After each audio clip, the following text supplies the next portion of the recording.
Unang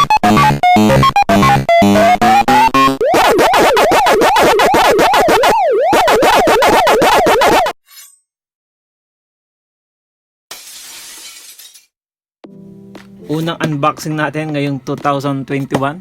So may order tayo ditong fish food. So ano pang hinihintay natin? So umpisa na natin buksan. So dalawang box to, pero isang website lang yung pinag-orderan ko.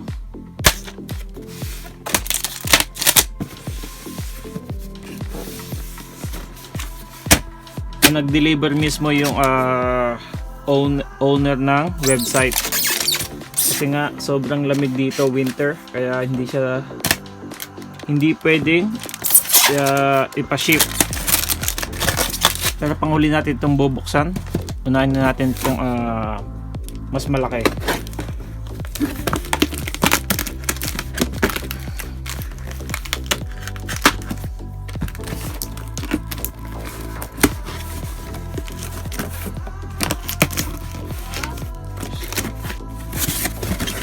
So ito yung laman ng unang kahon. Meron tayo ditong substrates, compressed coconut fiber expandable substrate. So ito yung binababad sa tubig tapos lumalaki at dumadami. Umorder tayo ng dalawang pack. Sa isang pack may 3 laman. So bali 6 to. Kailangan natin mag-stock. At meron din tayo ditong Reptisafe Instant Terrarium Water Conditioner. So malalaman nyo kung bakit meron tayo na to mamaya. At meron tayo ditong lots. Isa, dalawa. Ito Dobia. Isa, dalawa, tatlo, 4,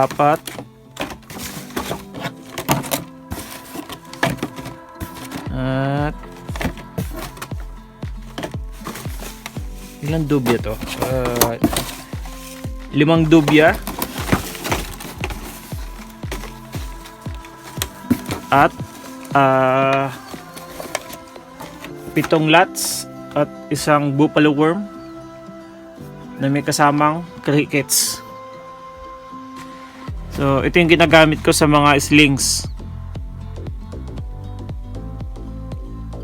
Hindi ko na siya kailangan putulin or pisain yung ulo dahil sobrang liit.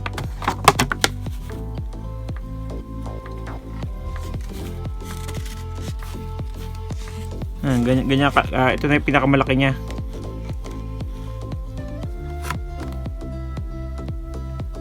Goods na goods sa mga slings natin.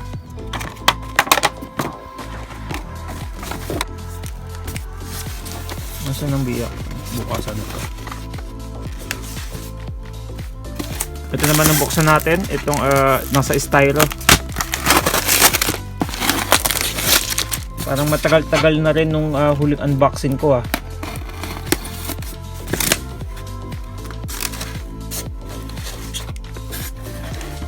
Meron tayo ditong tarantula.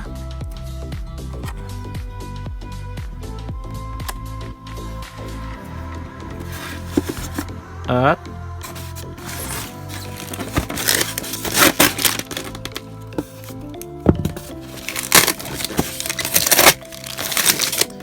ito naman yung isa natin.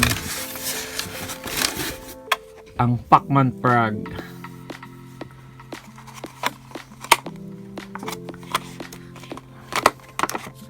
Ito ay 4-spot albino.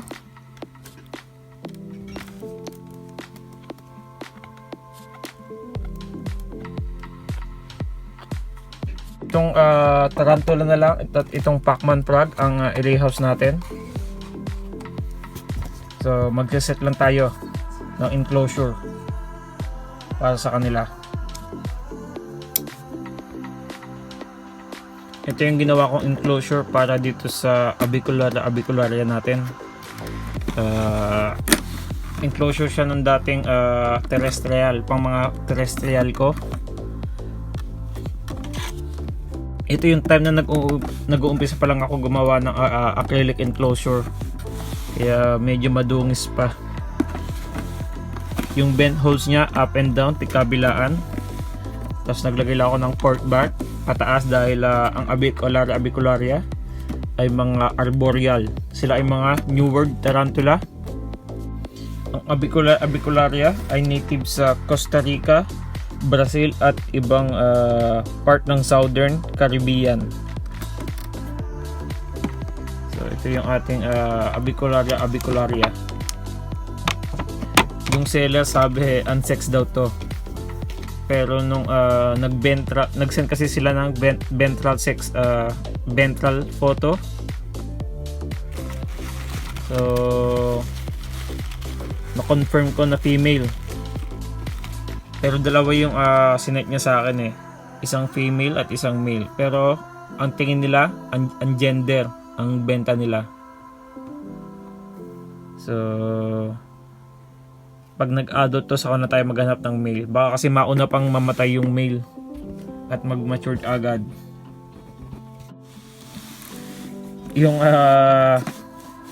yung cork bark ginawa kong pataas at meron dito sa may taas, dito sa bandang gitna, para dito siya gumawa ng hide o nung tunnel niya.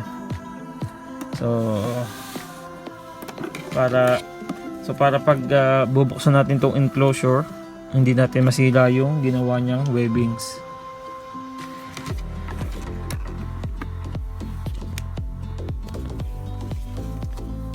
Lipat na natin tong abicularia.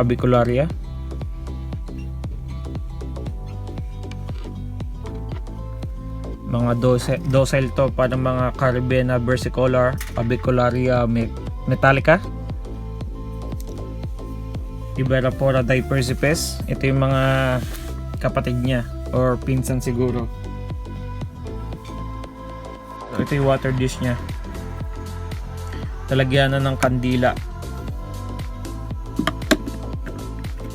At before, di naman abicularia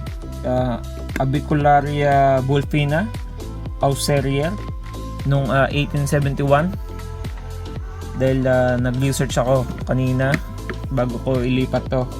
At nung 1888 ay Bestaria Hassel, Abicularia Bestaria o Bestario ata yung pangalan niya before. So napalitan na 2 beses, at ngayon naman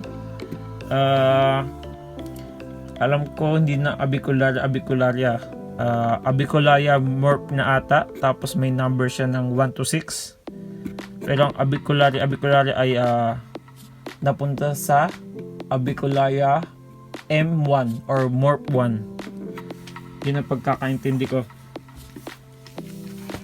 Yung water dish, lagyan lang natin syempre ng water at basahin lang natin tong substrate.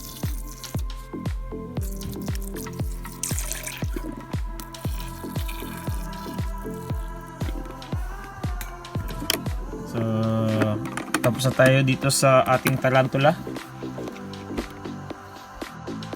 Ang next nating i-rehouse itong ating Pacman frog, ang 4-spot albino, or scientific name niya ay Ceratophrys cranvelli. Ito yung magiging setup ng ating Pacman frog. Naglagay lang ako dito ng maliit na paso, tapos itong maliit na enclosure. Ang gagawin natin dyan para sa water niya, ito walang butas so lalagay lang natin ganyan. Magkaiba pa ata sukat. Palpak, palit. Paano masabi?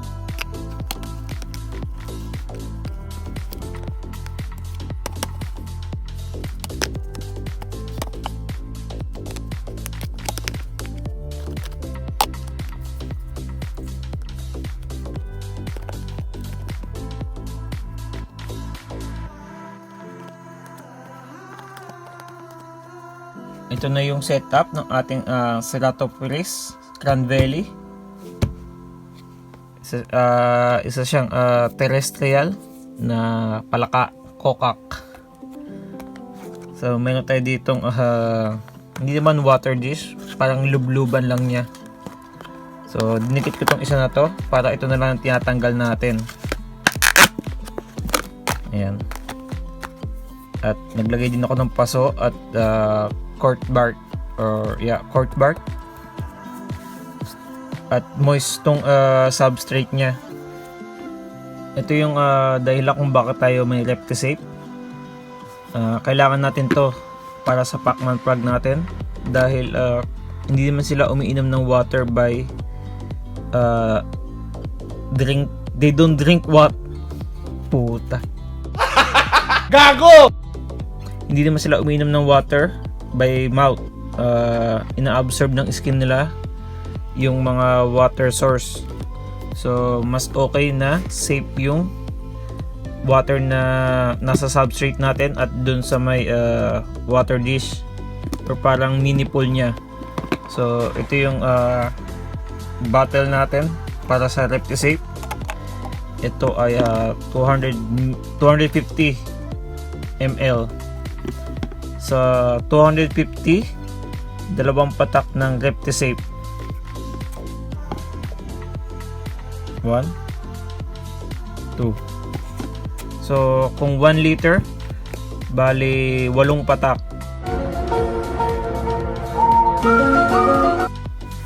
Kung tama ang computation ko. At shake lang natin to.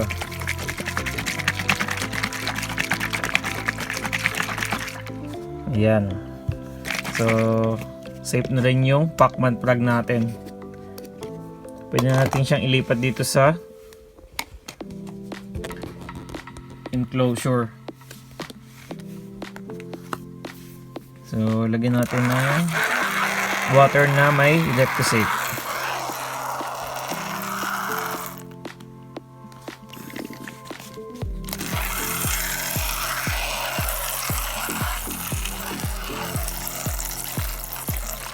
At itong substrate niya moist naman to pero basahin pa rin natin.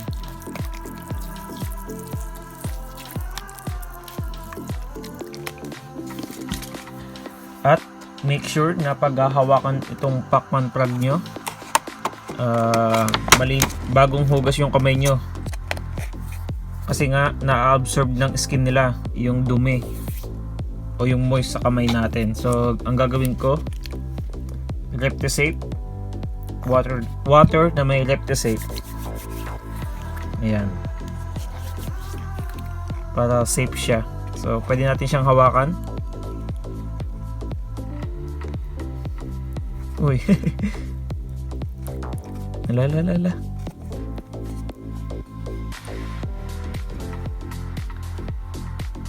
Itong ating 4-spot albino Pacman plug. Kaya din siya tinawag na Pacman plug dahil dun sa game ng Pacman. Dahil sobrang laki ng bibig nila. So lahat ng kasya sa bibig nila ay kakainin. Uy, tumalon. Sorry.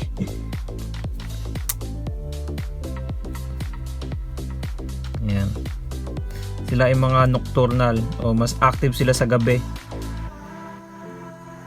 At ang lifespan nila, ang male ay umaabot sa 1 year to 4 years at ang female ay 6 to 10 years plus sa captivity yan so mas mababa sila sa wild.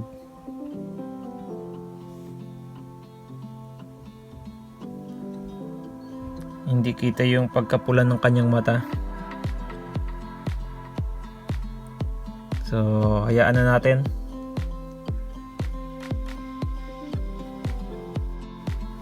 Ayan yung ating avicularia or known as Guyana pink toe or common pink toe at South America pink toe tarantula. At ito yung ating Pacman plug. Nagsiswimming na. Dito natin tatapusin itong ating video. Uy. Kaya hanggang sa muli. Kaya please like, share, and subscribe para sa mga susunod pa nating video.